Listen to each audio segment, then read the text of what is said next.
little better. Okay. I have my notes in front of me. All right, so welcome everyone to our 8th and final CI Leading the Way webinar for our 8-week series. We will actually be continuing this once a month. So instead of doing it every week, we'll be expanding it to once a month. So we're kind of excited. Today is a town hall meeting where we're going to answer some of the questions that we've had from our clients, which is our presentation for the day. So our presenters today is myself. I'm Patricia, and I'm a lead investigator at Commercial Investigations, and I like gin and tonic and walks during thunderstorms. The other presenters that we have Brittany Timber, and she is a fan of ginger ale and taking hikes. We also have Yvette Austin, who loves her coffee and taking a spin on her spin bike, and sometimes simultaneously. We also have Rachel, who also loves coffee and doing her online shopping. And then we have Michelle, who likes the BAI, Bolivia Black Cherry sparkling water, and a nice stroll on a golf course.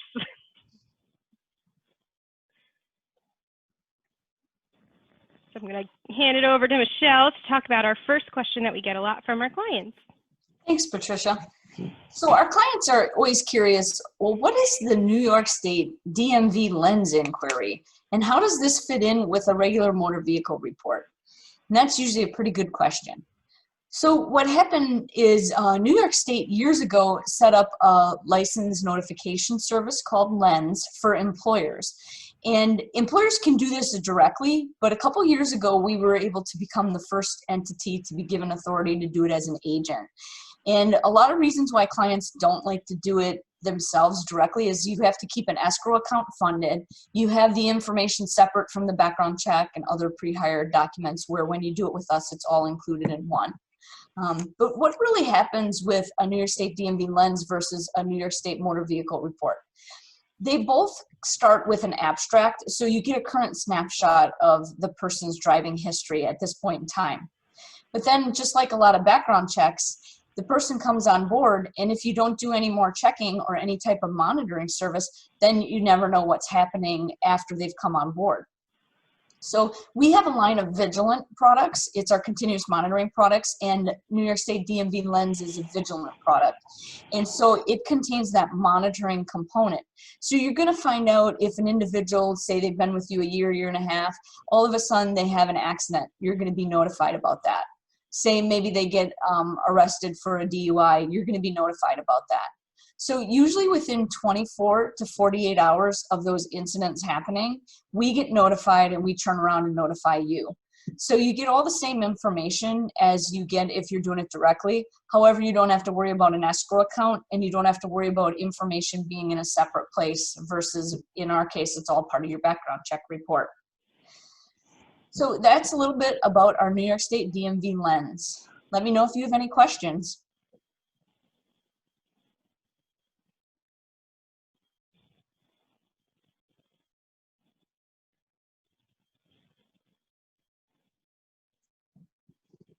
All right, and so the next question is, what does it mean when a social security number is unable to verify? And so this could be due to many different reasons. It could be due to the subject being fairly new to the country or just recently receiving a social security number. We do have another way we can verify their social, though.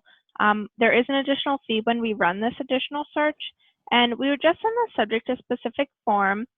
We call this the SSA 89 form. So what we would do is, once that subject prints it out and they actually have to hand sign it with a wet signature, we would then send this to the Social Security Administration, and the Social Security Administration would come back to us and say either yes, all of the information that the subject provided does match what they have, or does not match. So then we would be able to update the file with the additional search that was in there. The only thing that we cannot change in that subject's file is the actual social trace. So it's going to still say unable to verify, but there will still be that additional search in there.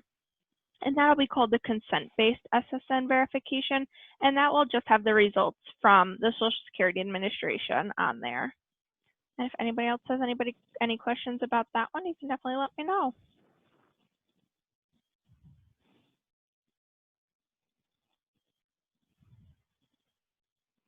All right, we're going to move on to question 3. So what is a negative dilute drug test result? So we get this question a lot when people, our clients, get the results back of a drug test.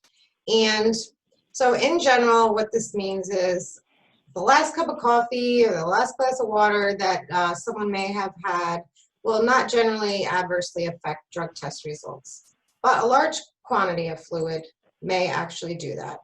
So what happens is excess fluids cause the body's creatinine, which is a byproduct of creatine, the levels to be out of normal range. So perhaps the donor normally drinks a lot of water, and perhaps they're actually trying to cheat the test. So when this happens, it's possible that the actual drugs may not be detected with that excess fluid in the system. So it is definitely left up to each employer to decide how they want to handle negative dilute results on a test. The best practice when people ask what we recommend and what most people do is that you would generally like to schedule the applicant for a second drug test and not give them too much advance notice, but do instruct them not to drink a lot of excess fluids before the test, right before going to the test. And what you just want to keep in mind is always to keep it consistent. So if you have sent one applicant for a second test due to it being a negative dilute result, you want to do that across the board. You want to do that with everybody. So just as a quick FYI, if you do see a result come back that says positive dilute, this is still going to be a positive result. The dilute is not relevant at all to a positive reading.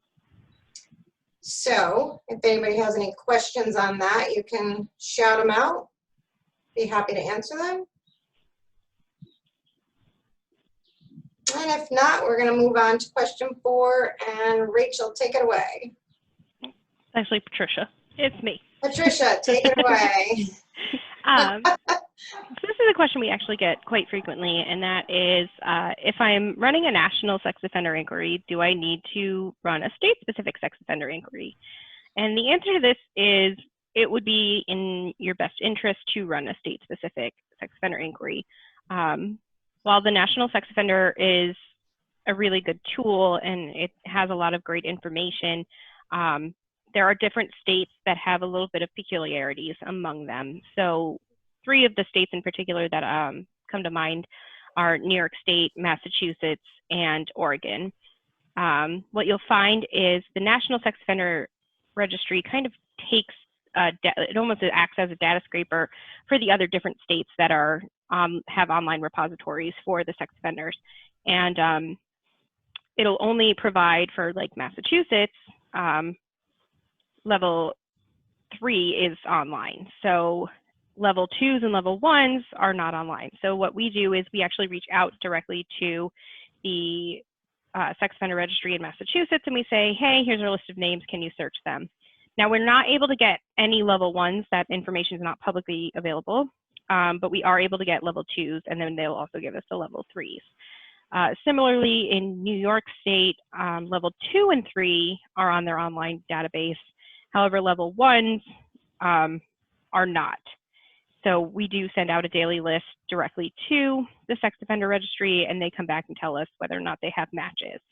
And then this also for Oregon, they actually just passed legislation in 2018, which on the surface kind of reads that they're not providing any information for anyone less than a level 3. This isn't true. They will provide the information, it just has to be requested with identifiers. So this is something that we discovered in our constant crusade for compliance, and we were able to get that information, establish a relationship with the Oregon Sex Offender Registry. So we also send out a list to them whenever we have Oregon people, so that they'll provide us with 1, 2, and 3 levels. So these are just really, it's really important that you do those state-specific sex offender registries. Another reason that, you know, if it's not those 3 states that you might want to do a state specific is sometimes the National Sex Offender Registry goes down. The website doesn't like a lot of traffic. So we end up having to wait if we're just running the National Sex Offender Registry. If we are doing those, you know, state-specific ones, we'll be able to access that information immediately and get the background investigations back to you quickly. Just one more thing I'd like to highlight is the National Sex Offender Registry is actually part of your origin search. So if you're running origin, it's already included. But again, you're missing some of those levels. So it's really kind of important to run those state-specific. And when it comes down to it, the press really isn't going to care that they were level 1. They're going to see that you hired a sex offender. And if you have a vulnerable population, that's all that's going to matter. So it's really, really important that you make sure you get all the levels that are publicly available. So if there's any questions, I can answer them. And if not, you can always send them to our email account. All right. Now it's Rachel's turn. Yes, thank you, Patricia. So question number 5, which happens to be our last question, is aren't federal convictions included in the national database? So the National Criminal Search, it has great coverage in the United States, but not all counties, states, or departments of correction data are included in there. It's an excellent investigative starting point because it's very high level and more of an umbrella search. But in order to obtain criminal history at the federal level, a federal criminal search is required because it's its own repository. So the crimes that are heard at the federal, these are crimes that are heard at the federal level in a federal court. So oftentimes federal searches reveal more serious violations of the federal law that state and county searches don't encompass. Such crimes are drug trafficking, embezzlement, carjacking, kidnapping, and many crimes that are committed across state lines. Also included in that are crimes on military bases.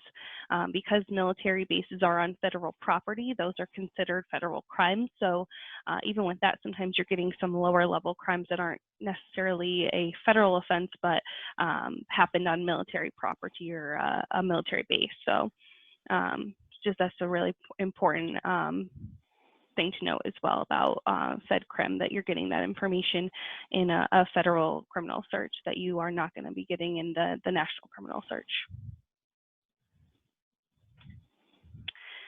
So at this time, we'd like to open it up for any questions on any of the topics that we talked about today, and also any additional topics or questions that you may have as well.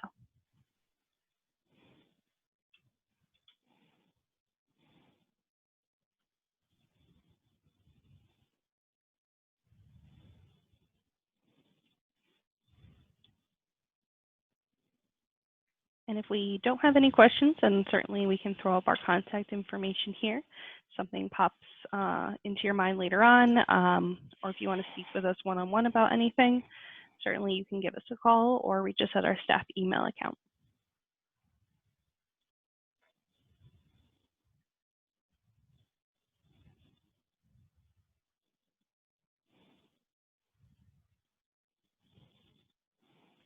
And we just wanted to thank everybody again for joining us today.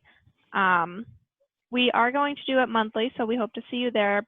Rachel will send out another email blast with the time and date, so just stay tuned for that. And if you guys want to visit our website for any of the past recordings that we have done, please visit that website at the bottom. It's just, you know, commercialinvestigationsllc.com/leading the way webinars, and you'll be able to view them all right there. Just wanted to thank everybody again for joining us today. Thank you. Thanks, everybody.